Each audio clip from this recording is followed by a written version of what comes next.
Olá, amigos. Eu sou o Fábio Matos e você está no canal Reflexões da Razão. Vou tomar um primeiro golinho de café aqui para a gente poder começar o estudo.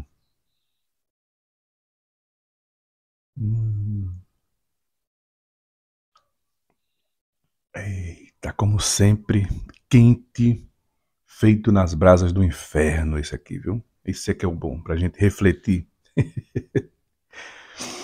É... E aí, amigos, como vocês estão? Espero que estejam todos bem.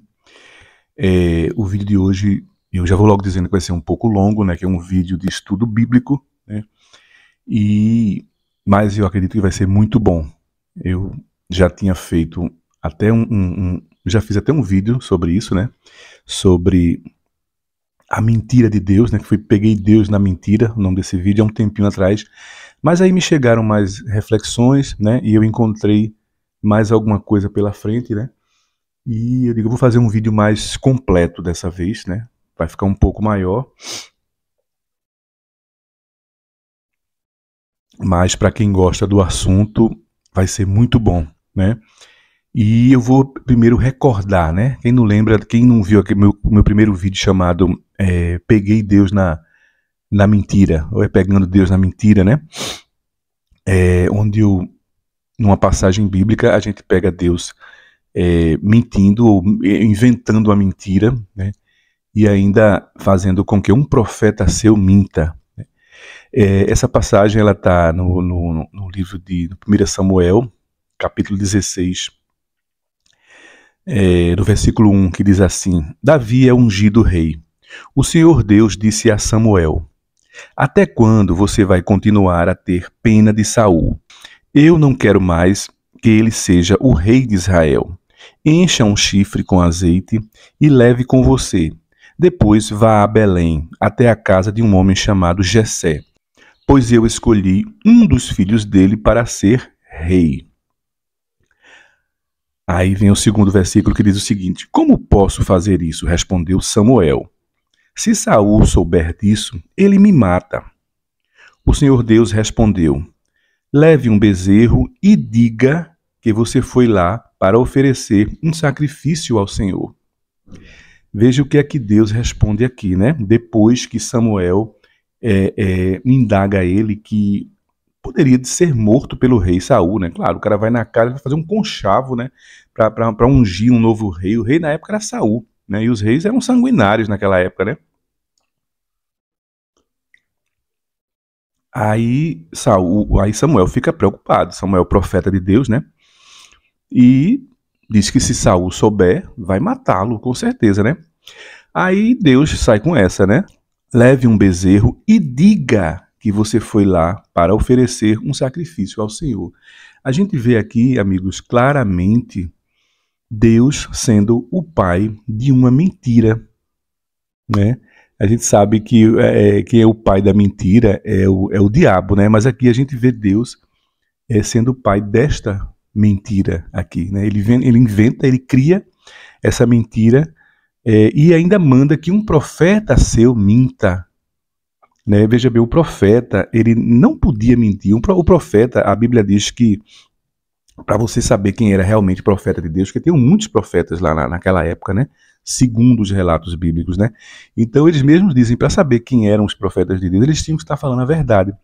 Tudo que eles falavam tinha que se cumprir, né? Então, aqui diz claramente que o profeta não tinha como tá contando mentiras, né? Os profetas eram mensageiros de Deus, eles eram a voz, eles eram a boca de Deus. Deus se utilizava deles para falar com as pessoas, né?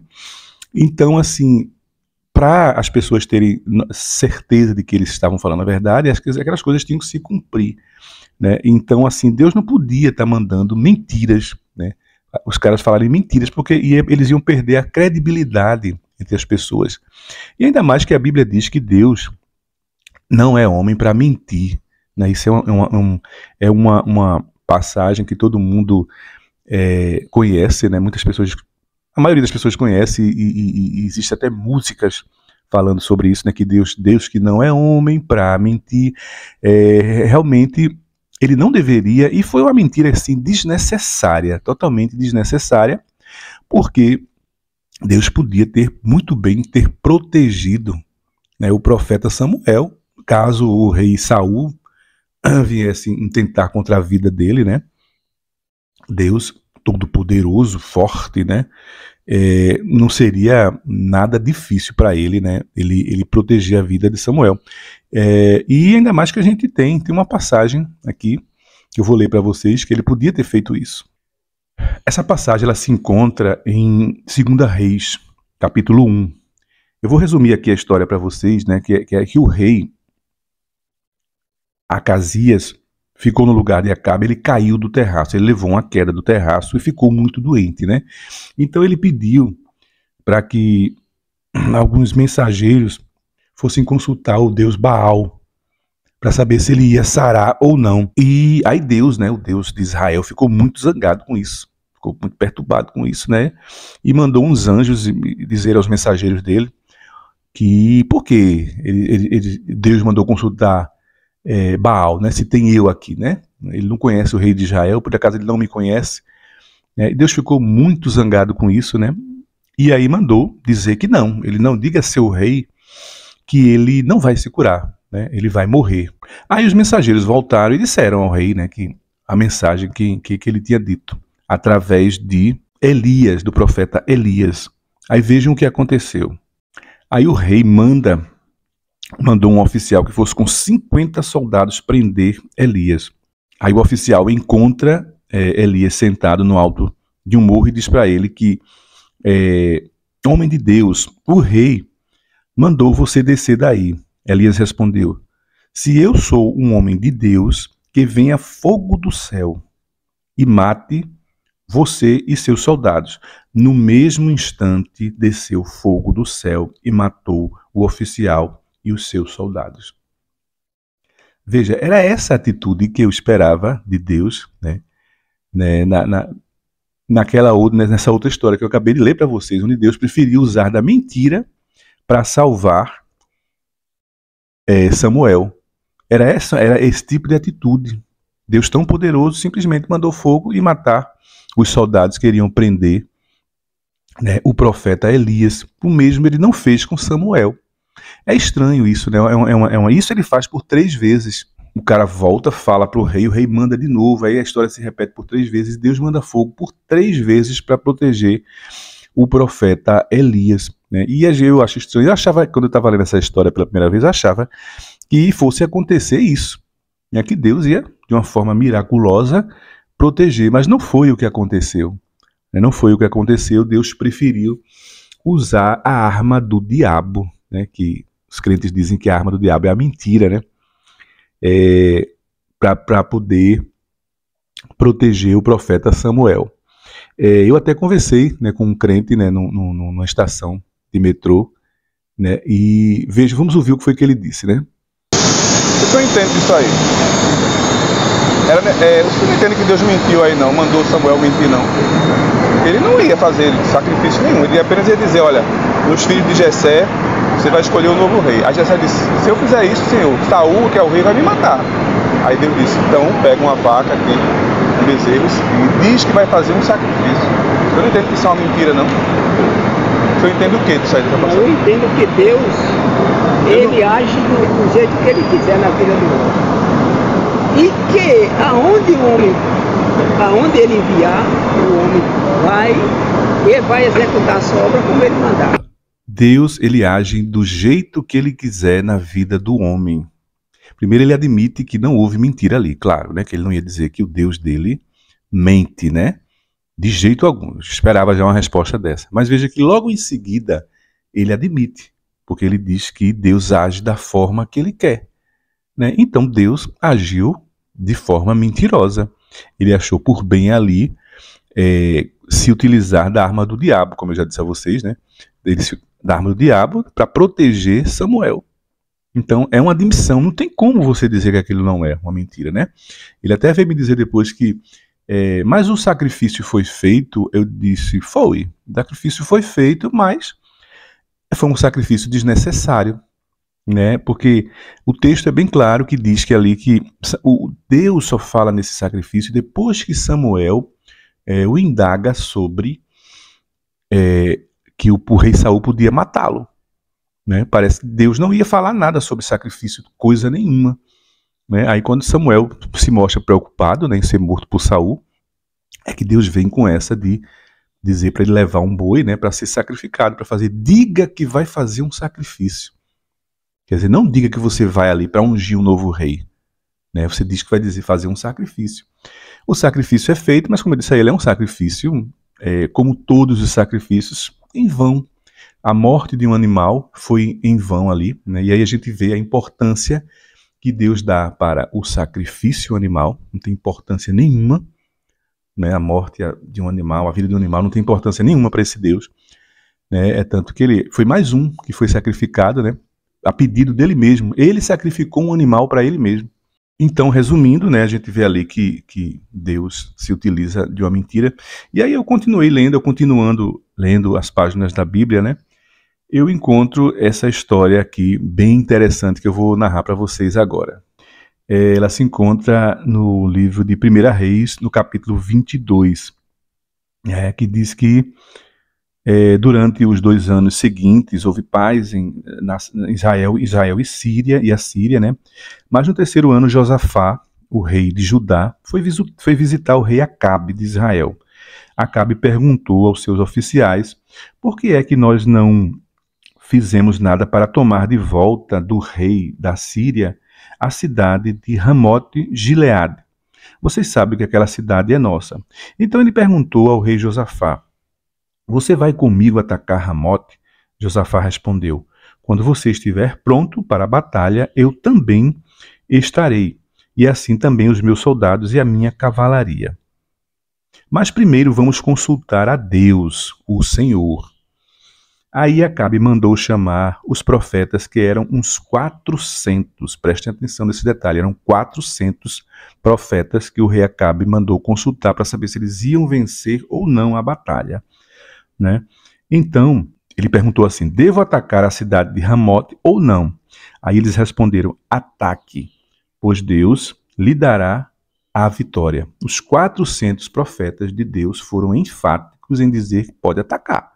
Deus está dizendo que você vai ter a vitória sim, né? Mas aí Josafá perguntou o seguinte: não existe aqui mais nenhum profeta para nós consultarmos o Senhor por meio dele? O cabo ainda não se achou por satisfeito. 400 profetas dizendo a ele que ele podia atacar, né? Veja a credibilidade que esses profetas tinham naquela época. 400 homens falando e ele ainda não acreditou. Esse aqui é o cúmulo da desconfiança, né? O cara ainda mandou chamar. Aí foi quando o rei Acabe respondeu: existe outro, né, que se chama Micaías, filho de Imla, mas eu tenho ódio dele, porque ele nunca profetiza para mim o que é bom, só o que é ruim. Esse era o chamado estraga-prazer, era um profeta estraga-prazer, que só profetizava coisa ruim, e o rei detestava ele, né? O rei também só queria ouvir boas notícias, né? Como diz aquela música de Xuxa, né? De hoje em diante, só quero boas notícias. Mas mesmo assim, né, mandaram chamar o profeta Micaías, né? E assim, resumindo a história, Micaías no começo ele diz, ele concorda com os 400 profetas, né? Porque o cara que foi chamar ele diz: olha, os 400 já disseram que o rei vai conseguir. É bom tu dizer a mesma coisa. Cara, ele foi pressionado a dizer a mesma coisa. E aí ele, com medo, ele chegou lá e disse, né, que realmente ele vai conseguir, Deus vai dar a vitória a ele, né? Mas aí o rei Acabe, já conhecendo ele, aí diz assim: olha, eu quero que você diga a verdade, viu? Você é um estraga-prazer, você não venha com mentira para mim, não. Aí ele diz o seguinte, né? Aí Micaías continuou dizendo assim, depois que ele foi pressionado, né? Agora escute o que o Senhor Deus está dizendo. Eu vi o Senhor sentado no seu trono no céu. Foi a visão de Acabe, né? De Micaías. Eu vi o Senhor sentado no céu, com todos os seus anjos à sua direita e à sua esquerda. Ele perguntou, Deus perguntou, prestem atenção no que foi que Deus perguntou aos anjos: quem enganará Acabe para que ele vá a Ramote e seja morto lá? Vejam a pergunta que Deus faz aos anjos no céu: quem enganará Acabe para que ele vá a Ramote e seja morto lá? Quer dizer, mais uma vez, Deus aqui claramente se utilizando da arma do diabo, a mentira, né, para fazer com que uma pessoa seja morta, um rei seja morto. Né, e fazendo com que ele se utiliza da mentira, como ele manda um dos seus anjos, né, e fazer essa mentira lá na terra. Né? Então veja bem, aí alguns anjos disseram uma coisa e outros disseram outra, até que um espírito se apresentou e disse: eu enganarei Acabe. O cara levantou e disse: eu enganarei. Aí Deus perguntou: como? Do alto da sua... Não tem como não rir, gente. Eu não estou debochando, não, mas aqui não tem como a gente rir dessa história, né? Porque um rei, porque Deus, né, do alto de sua onisciência, um Deus que sabe de tudo, pergunta como, né? Isso lá no mundo espiritual, né? Algumas pessoas até dizem que Deus se utiliza dessas palavras aqui na Bíblia, né? Porque é como se ele fosse assim, se ele se humanizasse, né, aqui para poder a gente poder entendê-lo, né? Ele sabe, mas ele faz essas perguntas assim mesmo, né? É como se ele se transformasse entre um de nós e a gente para poder entender, porque Deus é um ser que vive em outro mundo, né? Um mundo muito mais evoluído, né? Que a gente, se ele fosse utilizar as palavras dele, é assim que eu entendo também, né? A gente não ia entender. Mas aqui ele está no mundo espiritual. Ele está falando com criaturas da mesma natureza que ele, né? Lógico que inferiores a ele, mas assim com a mesma natureza, a natureza espiritual. Então eu acredito que na linguagem que ele falasse, se isso realmente fosse verdade, se ele existisse, os anjos iriam entender. Não precisava ele usar da linguagem humana, né? De pergunta, quer dizer que lá no céu Deus não é onisciente, Deus não sabe das coisas. Né? Se ele faz uma pergunta dessa a um anjo, né? E aí o Espírito respondeu: eu irei e farei com que todos os profetas de Acabe digam mentiras. Olha aqui, claríssimo, não tem como você dizer aqui que é invenção. O anjo vai lá confundir, né? Ele vai, quer dizer, no caso, ele vai entrar no livre-arbítrio dos caras, né? No livre-arbítrio não, ele vai entrar na mente dos caras e que estão profetizando, né? Buscando a comunicação com Deus, né? E vai fazer com que eles digam mentiras. Mais uma vez aqui, jamais Deus poderia fazer isso, né? Os caras eram profetas, aqueles 400 caras, né, eram profetas, né? E os profetas eles tinham que dizer a verdade para aquelas coisas acontecerem e as pessoas admitirem que realmente eles eram profetas, verem, né, virem que eles realmente eram profetas. Assim diz a Bíblia, né, que para saber se o profeta era um profeta mesmo, era quando ele profetizava e a coisa acontecia. Aí como é que Deus permite que um anjo, né, vá? Porque Deus aqui logo embaixo ele diz, né, então Deus ordenou, vá e engane Acabe, você conseguirá. Quer dizer, Deus assina embaixo, né? Deus assina embaixo e diz, vá-se embora, minta, né, engane que você vai conseguir o que você quer. Né? O que você quer não, o que eu quero, né? Na verdade era o que Deus queria, era matar o rei Acabe. Né? Então aqui mais uma vez uma mentira claríssima, né, de Deus aqui. Né? Na verdade não foi ele, né, mas ele assina embaixo. Ele assinando embaixo, ele também se torna um mentiroso. Né? Ele faz parte ali da ORCRIM, da organização criminosa, né, confabulando a morte do rei. Né? Apenas porque o rei Acabe é a mesma história, né? Ele detestava que os reis adorassem outros deuses, construíssem altares para outros deuses. O problema era sempre esse, né? A treta de Deus era essa com os reis. Ele botava um rei, ele nomeava um rei e depois de um certo tempo o rei fazia alguma besteira, né, que desagradava a ele. Geralmente essa besteira era a adorar outros deuses, né? E ele ficava furioso com isso. Mas aí o que acontece, né? A morte de Acabe, ela vem realmente porque Acabe manda prender, né, o Micaías, né? E ele vai para a guerra, né, para tomar essa cidade, e lá ele é morto por uma flecha. Um arqueiro joga uma flecha, diz até que ao acaso, né? Esse arqueiro ele joga uma flecha e atinge ele entre o escudo, a armadura dele, né? E a cintura, parece, né? E aí ele é atingido e ele morre, né, com essa flechada. É curioso essa história, né?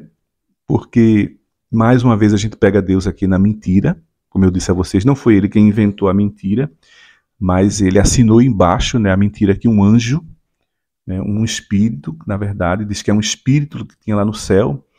Na verdade, eu não entendo que tradução é essa, né, de espírito, né? Há estudiosos que dizem que era o próprio Espírito de Deus, que Deus tinha os espíritos bons, né, os espíritos maus, né, que Deus disse que ele criou o mal, né?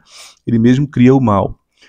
Então era o Espírito do próprio Deus que disse isso, né? E podia ter sido também um anjo, né, que se levantou, né, como o diabo era um anjo, Satanás era um anjo, né? E foi o pai da mentira. Então ele se utiliza dessa ferramenta do diabo, né, para matar uma pessoa. Então aqui a gente vê claramente, né, que Deus realmente ele mente na Bíblia, né? Ele não só mente, como ele manda mentir, ele incentiva que seus anjos e seus espíritos, né, auxiliares se utilizem da mentira, né? A mentira parece que é uma coisa normal para Deus, né? Quando eu li essa primeira mentira a vocês, eu pensei assim, bom, eu ia colocar o título do vídeo como Deus mentiroso, mas alguma coisa assim. Mas mentiroso é quem vive de mentira, né? Mas eu tinha encontrado somente uma mentira de Deus. Não, se ele mentiu uma vez, eu não vou considerar ele um mentiroso. Mas aí já é a segunda vez que a gente pega Deus na mentira. E eu acredito que a gente já pode considerar ele como um mentiroso, né? Ele mostra claramente aqui no livro sagrado dele, né, que a mentira é uma de suas ferramentas. E como a gente vê aí o depoimento do crente, né, ele diz que Deus faz do jeito que ele quer. E um dos jeitos é se utilizar da mentira. O apóstolo João, né, ele estava falando Paulo, mas é o apóstolo João, né, que diz que ficarão de fora os cães e os feiticeiros e os que se prostituem e os homicidas e os idólatras e qualquer que ama e comete a mentira. Está no livro de Apocalipse 22:15. Então, amigos, a mentira não só existia no céu, como ela era utilizada pelo próprio Deus e seus anjos. Como é que ele diz aqui que os mentirosos não poderão herdar o reino dos céus, né? Se a mentira já estava lá no céu. Veja que contradição enorme, dantesca, gigantesca, essa contradição bíblica aqui. Dizer que os mentirosos, né, aqui da terra, não herdarão o reino do céu, e a gente encontra a mentira já instalada no reino dos céus, né? Pelo seu mais alto grau, né? A sua mais alta hierarquia, que é o próprio Deus se utilizando da mentira. Então, pela lógica aqui, nem Deus nem seus anjos poderiam estar lá, fazer parte desse reino. Né? Era para o céu estar completamente vazio, como ele é agora, né? Só com os astros celestes que se encontram lá. Né? E nem os anjos, nem o próprio Deus poderia fazer parte dele, porque todos eles, né, se utilizavam da mentira. E então era isso, gente, que eu queria passar. Sei que o vídeo ficou longo, né, mas eu acho que foi bem interessante o estudo. Espero que vocês tenham entendido e tenham gostado, né? E mais para frente vamos ver se a gente faz outros estudos desses. Eu quero desejar a todos vocês aí um forte abraço, e até o próximo vídeo.